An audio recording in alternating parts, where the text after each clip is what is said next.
હાલો, જય શ્રી કૃષ્ણ। આજે આપણે કેસર પેંડા બનાવીશું। રક્ષાબંધન હોય કે કોઈ પણ તહેવાર હોય તો ઘરે આ કેસર પેંડા બજાર જેવા જ 10 થી 15 મિનિટમાં બનાવી શકો છો।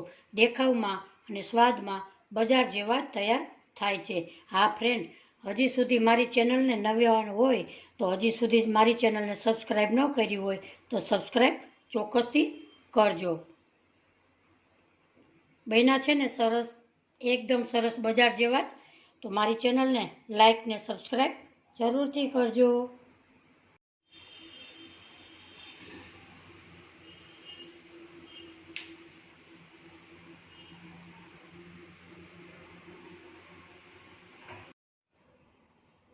हालो, जय श्री कृष्ण। अमरा किचन में बधानु हार्दिक स्वागत है।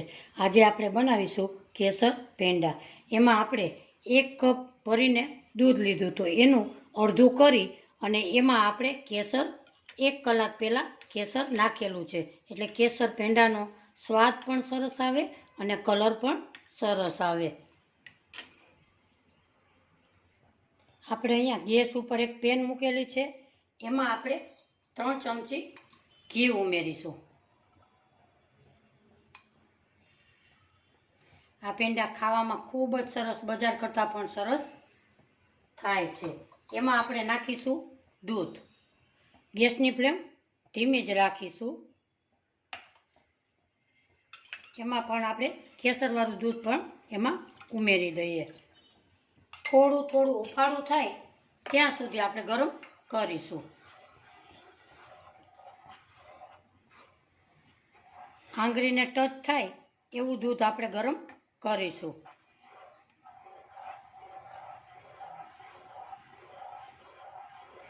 આપણું દૂધ હુંફાળું એવું ગરમ થઈ ગયું છે। હવે ગેસની ફ્લેમ આપણે બંધ કરીશું। અહીંયા આપણે ગેસની ફ્લેમ બંધ જ છે। એમાં આપણે નાખીશું 2 કપ મિલ્ક પાવડર।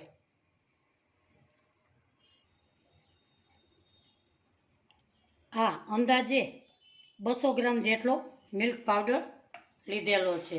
ए ते बजार में इजीली मळी रहे छे। हवे आपणे आवी रीते मिक्स करी लईए। गाठा रही जशे तो आपणे दूध गरम करशुं त्यारे ते ओगળી जशे। आपणुं बधुं मिश्रण तैयार थई गयुं छे। हवे आपणे धीमी गैसे गैसने चालू करीशुं। गैसनी फ्लेम आपणे धीमी ज राखशुं अने आ पाउडरने सारी रीते मिक्स करी लईए। आ रीते सतत हलावता रहीशुं एटले मिल्क पाउडर ચોટવા लागशे नहीं। धीमा तापे पकावशुं 6 થી 7 मिनिट।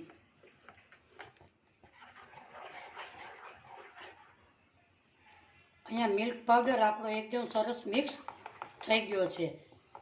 આપણે અત્યારે સતત હલાવતા રહીશું અને થોડું ઘટ થાય એટલે આપણે એમાં ખાંડ ઉમેરવાની છે। એટલે આવી રીતે ફરતી બાજુથી ઉખેડતા જાશું અને આવી રીતે મિક્સ કરતા જાશું। આ પેંડા ખાવામાં ખૂબ જ સરસ સ્વાદિષ્ટ લાગે છે અને બજાર કરતાં પણ સરસ, એકદમ સરસ બને છે। આવી રીતે સતત આપણે હલાવતા રહીશું અને થોડું ઘટ થાય ત્યાં સુધી આપણે हलावीए। आपणुं एकदम सरस घट थई गयुं छे। एमां आपणे 3 भागनी खांड उमेरीशुं। तमे गळ्युं के खाता होय तो तमारा टेस्ट मुजब तमे उमेरी शको छो। फरी आपणे આવી રીતે मिक्स करी लेशुं अने मिश्रणने खांड बळे त्यां सुधी आपणे तेने हलावीशुं। આપણું મિશ્રણ પેન છોડવા લાગે ત્યાં સુધી આપણે હલાવીશું। વધારે પડતો ડ્રાય નથી કરવાનો, નહીં તો તમારા પેંડા ડ્રાય બનશે। આવી રીતે આપણે હલાવી લઈએ। આપણું મિશ્રણ એકદમ ઘટ થવા લાગ્યું છે। આ પેંડા તમે ઇઝીલી ઘરે બનાવી શકો છો। આમાં નાખીશું આપણે ફ્લેવર માટે 1 નાની ચમચી એલચીનો પાવડર। એને પણ આવી રીતે મિક્સ કરી લઈએ। બજાર કરતાં પણ સરસ અને તૈયાર બનીને તૈયાર થાય છે। આવી રીતે ફરતી બાજુ ચોટે નહીં એનું આપણે ધ્યાન રાખશું અને આવી રીતે હલાવતા રહેશું. આ પેંડા નોનસ્ટિકની પેનમાં તમે બનાવો તો ઇઝીલી ચોટતા પણ નથી અને તૈયાર સરસ થઈ જાય છે. આવી રીતે મિશ્રણને એકદમ સરસ ઘટ થાય ત્યાં સુધી, પેનમાં છૂટવા લાગે ત્યાં સુધી આપણે મિશ્રણને હલાવી લેશું. તમે જોઈ શકો છો આપણું મિશ્રણ પેનને છોડવા એકદમ લાગ્યું છે. હવે આપણે 2 જ મિનિટ એને પકવશું. એકદમ ડ્રાય નહીં કરીએ, નહીંતર આપણા પેંડા પણ ડ્રાય થશે.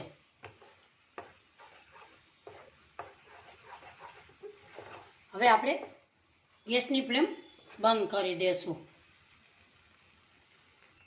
હવે આપણા મિશ્રણને એક બાઉલમાં આપણે કાઢી લઈએ.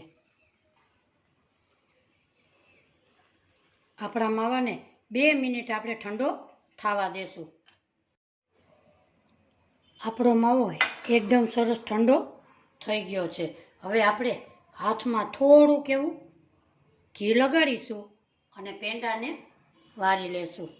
પેંડાને આવી રીતે આપણે ગોળ ગોળ બનાવી લેશું અને આવી ડિઝાઇન આપણે પાડી લેશું. આ પેંડા રક્ષાબંધનમાં કે કોઈ પણ તહેવારમાં તમે કેસર પેંડા ઘરે જ તૈયાર કરી શકો છો.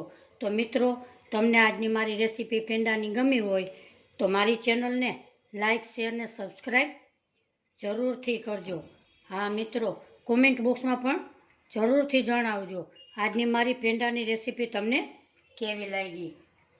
બધા પેંડા આપણે વારી લેશું.